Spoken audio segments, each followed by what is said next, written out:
사무엘상 2장 3절. 심히 교만한 말을 다시 하지 말 것이며 오만한 말을 너 입에서 내지 말지어다. 여호와는 지식의 하나님이시라. 행동을 달아보시느니라. 용사의 활은 꺾이고 넘어진 자는 힘으로 띠를 띠도다. 풍족한 자들은 양식을 위하여 품을 팔고 줄이던 자들은 다시 줄이지 아니하도다. 전에 임신하지 못하던 자는 일곱을 낳았고 많은 자녀를 둔 자는 쇠약하도다. 여호와는 죽이기도 하시고 살리기도 하시며 수월에 내리게도 하시고 거기에서 올리기도 하시는도다. 여호와는 가난하게도 하시고 부하게도 하시며 낮추기도 하시고 높이기도 하시는도다. 가난한 자를 진토에서 일으키시며 빈궁한 자를 거름더미에서 올리사 기족들과 함께 앉게 하시며 영광의 자리를 차지하게 하시는도다. 땅의 기둥들은 여호와의 것이라. 여호와께서 세계를 그것들 위에 세우셨도다. 아멘.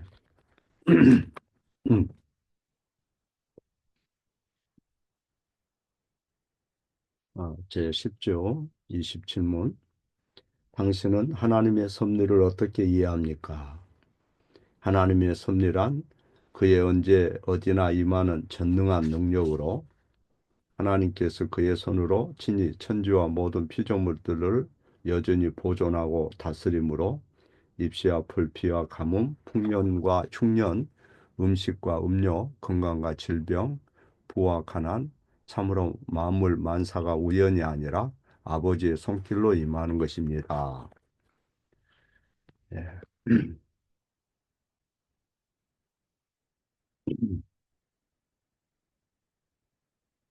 하나님의 섭리는 우리의 신앙의 가장 1호가 되는 교리 중에 하나죠.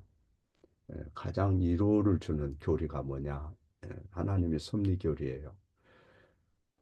고통을 많이 겪어본 사람들, 슬픔을 많이 겪어본 사람들과 얘기해 보면 대체적으로 이런 말을 해요. 주님의 은혜로 내가 이렇게 살아왔어요. 주님의 은혜가 아니었더라면 내가 어찌 되었을지 모르겠어요. 주님의 은혜로 살아왔고 앞으로도 주님이 붙들어 주시겠지요. 이런 얘기하는 것을 듣게 돼요. 그래서 이와 같이 우리에게 하나님의 섭리는 삶의 견고한 그런 기반이 되고 확신이 되는 거죠. 그래서 모든 성도들이 사랑하는 그런 교리 중에 하나는 하나님의 섭리 교리예요. 하나님의 섭리가 이 우주에 없다, 이 세상에 없다, 우리가 가정하면 우리는 우주 공간에 둥둥 떠 있는 유리 방황하는 그런 영혼에 불과한 거죠. 전혀 도움을 받지 못하고 불확실한 나날을 보내게 되지요. 그래서 이 섭리 교리를 우리가 사랑하기 전에 이 섭리 교리가 무엇인지를 분명하게 정리를 해야 되겠죠. 요리문답 27문에 보면 하나님의 섭리로 당신은 무엇을 깨닫게 되느냐 이런 질의가 있습니다. 우리가 하나님의 섭리 교리를 이해 못하면 삶 속에 어두운 날을 보내든지 평범하게 살든지 하나님이 나를 주관하시고 인도하시고 책임지시고 의지 책임지시고 인도한다 하는 것을 신뢰할 수가 없죠. 그러면 하나님의 섭리가 우리에게 큰 위로가 돼야 되는데 교회는 다니는데 전혀 위로를 못 얻어요. 기도를 하는데 전혀 마음에 확신이 없어요. 왜? 하나님의 섭리 이 교리를 믿지 않는 거죠. 그리고 그냥 자기 푸념만 하는 거죠. 그러다 보니까 아무리 옆에서 얘기해도 그게 먹혀들지가 않는 거예요. 그래서 하나님의 이 섭리는 개혁 신학자들이 이 말하는 언약이나 성화나 구속과 같은 신학적 낱말 중에 하나로서 어떤 개념으로만 인식하고 있다면 전혀 삶의 이안이 될 수가 없다. 하나님의 섭리는 단지 어떤 모호한 개념에 불과한 게 아니다. 그래서 오늘 그 요리 문제에 보면 하나님의 섭리로 당신은 무엇을 이해합니까? 이렇게 물었어요. 하나님의 섭리는 그분의 전능하심과 언제나 어디서나 존재하는 능력이다. 하나님의 능력이다. 언제나 어디서나. 하나님은 그분의 손으로 하늘과 땅의 모든 만물을 여전히 붙드시고 모든 만물이에요. 미생물까지 보이지 않는 것까지 붙드시고 또한 그것들을 다스립니다. 꽃잎, 풀잎, 비, 가뭄, 풍년, 흉년, 먹을 것, 마실 것, 건강, 질병, 부, 가난 이 모든 것들은 우연에 의해서 오는 게 아니고 하나님의 손에서 옵니다.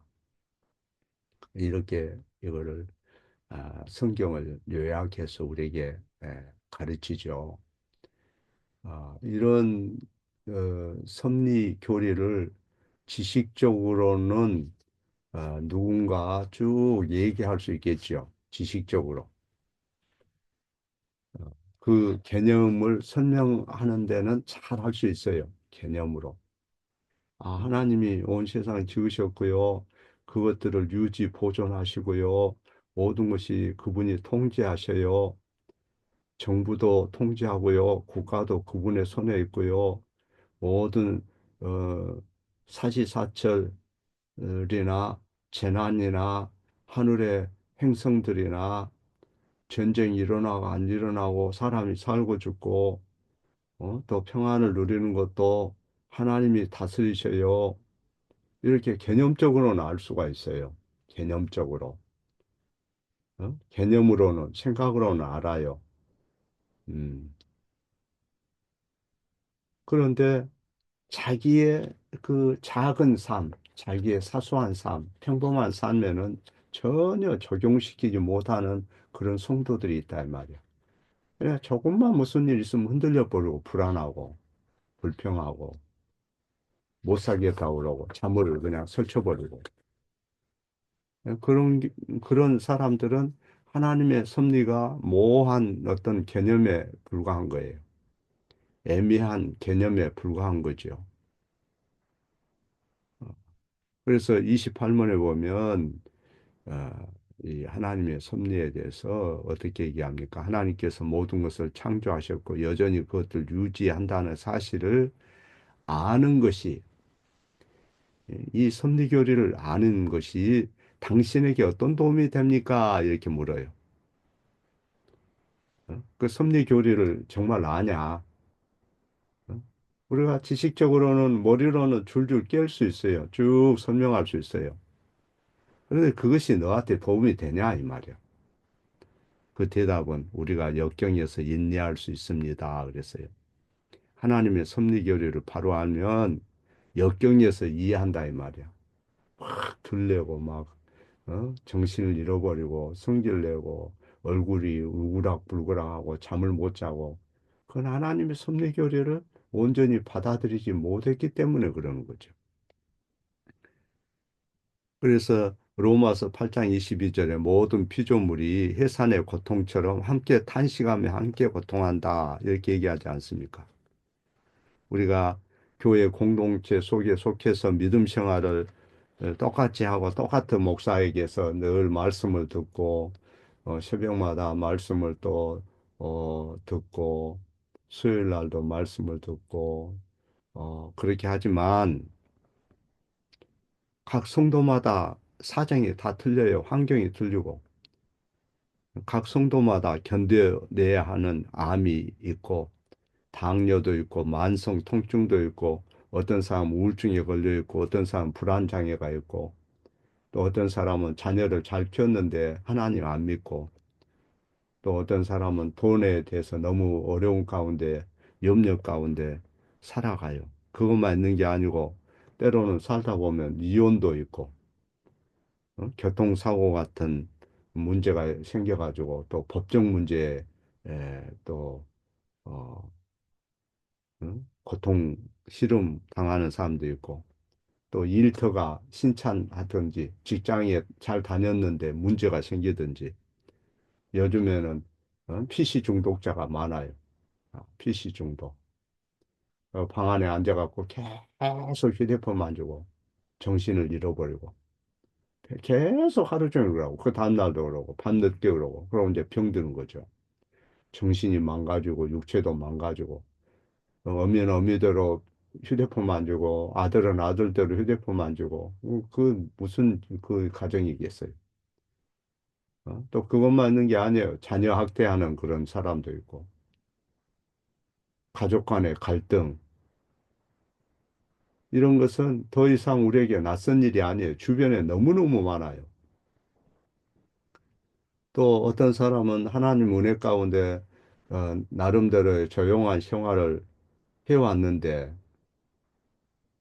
주요 어떤 질병도 없고 또 편히 쉴 집이 있고 생활하는 데 이상이 없고 어느 정도 가진 것도 있고 거기다가 직장 생활도 잘하고 또 하나님 말씀도 잘 듣고 마음이 항상 그런 대로 밝고 자족하는 그런 사람이 있는데 그러나 이 세상이 만만치 않다는 걸 우리가 알잖아요. 예? 삶의 파산에서 졸업한 사람이 있어요? 없어요. 다 나름대로 한때는 건강하고 한때는 인간관계도 좋고 그랬는데 어느 순간에 마음이 완악해지고 마음이 불순해지고 새로운 걱정을 안고 살고 곤란에 빠뜨리는 것들이 한두 가지가 아니에요. 그래서 로마서 8장에 보면 탄식하는 피조물 가운데 우리는 살고 있다. 우리는 그 역경에 동참하고 있다 하는 것을 성경이 가르쳐요. 모든 피조물이 탄식하며 구속의 날을 기다린다고 그러죠. 그러나 모든 역경, 어떤 형태의 역경이든 성령께서 우리 가운데 열매를 맺게 하는 거죠. 삶 속에 성령이 예배를 통해서 말씀으로 힘을 얻고 또 내가 사는 삶이 결코 주님 안에서 헛되지 않다는 걸 알게 하고 인내하게 하고 오래 참게 하고 기다리게 하고 그런 마음을 성령이 주셔요. 새 마음, 새 영을 성령이 우리에게 주셔야 된다. 아무리 다윗과 베드로라 할지라도 그들이 하나님 마음이 합한 자여 큰 기적과 이적을 친히 목도하고 하늘의 음성을 들었다 할지라도 주님의 은혜가 떠나가면 엉뚱한 짓 하는 거죠. 그래서 하나님의 그 손길을 늘 우리가 섭리를 인정하고 겸손해야 되고 또 하나님만이 그 역경을 이겨낼 수 있는 인내의 마음을 주셔요. 시편 27편을 보면 다윗은 여호와를 기다리라 너는 강하고 담대하여 여호와를 기다리라 그랬어요. 14절에 하나님이 어떤 일을 하는 데 있어서 느리고 더딘 분이라서 우리가 기다린 게 아니고 하나님께서 우리를 이기셨기 때문에 기다리는 게 아니고 가장 적절한 때 가장 최선의 것을 그분이 행할 것이기 때문에 우리는 그분의 시계를 바라보고 그분의 시간을 신뢰할 수가 있죠. 하나님은 여러분에게 무엇이 필요한지 언제 필요한지 정확히 아셔요. 필요한 시기에 가장 적절하게 하나님께서 여러분에게 풍성한 것을 주실 수가 있어요. 그게 하나님의 섭리예요. 우리는 약을 먹고 내가 뭘 잘해서 건강한 것 같죠. 그 수단까지도 하나님이 간섭하셔요. 사람 만나게 하고 정확한 정보를 얻게 하고 또 인내의 마음 주고 또 그를 기다리면서 자기 자신을 관리하고 또 남에게 때로는 내가 절제하게 하고 삼가게 하는 것이 다 하나님 은혜예요. 사무엘상 1, 2장에 보면 한나가 역경 속에서 인내한 아름다운 사례를 성경이 보여주죠. 예, 엘가나의 두 부인 중에 한 아내였어요. 남편에게 큰 사랑을 받았지만 여호와께서 그녀의 태를 닫았다 그랬어요. 아이가 오랫동안 없으니까 큰 고통을 겪었어요. 예, 그것은 그녀에게 작은 역경이 아니고 그 역경이라는 것이 아이 없는 그 삶이라는 고통이라는 것이 그의 삶을 지배해 버린 거예요. 그래서 1장 7절에 그녀는 울며 먹지 않았고 낙담이 되었고 영혼 가운데 울었다 그랬어요. 영혼의 고통 가운데. 그러나 한나가 인내했죠. 하나님을 의지하고 기다렸어요. 그렇다고 그녀가 인생에서 많은 것을 체념했다는 의미는 아니에요. 그녀가 삶에 대해 포기하고 마음을 닫고 부정적이고 회의적으로 이렇게 마음을 먹고 살았다는 게 아니고 1장 12절에 강력하게 하나님 앞에 아들을 달라고 기도하는 걸 볼 수가 있어요. 자신을 향한 주님의 뜻이 뭘까 고민하면서 기도했겠지요. 자녀 문제가 됐든 모든 문제가 하나님의 손에 있다는 것을 그녀는 알고 자기의 그 비참한 상황, 그것을 하나님만이 바꿀 수 있다는 걸 알고 11절에 보면 어떻게 기도하니까 만군의 여호와여 만일 주의 여종의 고통을 돌아보시고 나를 생각하시고 주의 여종을 잊지 아니하시면 이렇게 나와요. 만군의 여호와여.